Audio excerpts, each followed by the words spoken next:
Auguro a tutti i veneti un buon Natale e un felice anno nuovo nella speranza che la salute assista a tutti noi, ma anche la volontà di ricordare le persone in difficoltà, penso ad esempio ai 130.000 disoccupati che ancora in questo momento cercano occupazione. Spero che il 2011 possa essere l'anno che ci permetta di lasciare alle spalle una crisi che abbiamo conosciuto in maniera terribile, una crisi che ha penalizzato la vita delle nostre famiglie, la vita dei lavoratori, di tutti noi cittadini. Il 2011 possa essere l'anno della ripresa economica, gli indicatori ci danno grandi segnali, ma possa essere anche l'anno della ritrovata occupazione per i tanti disoccupati che cercano lavoro.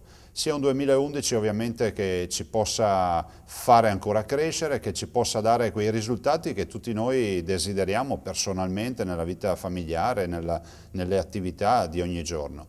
Un augurio quindi a tutti e con un piccolo pensiero: non abbiamo mai conosciuto pessimisti che abbiano fatto fortuna. Guardiamo il futuro con positività.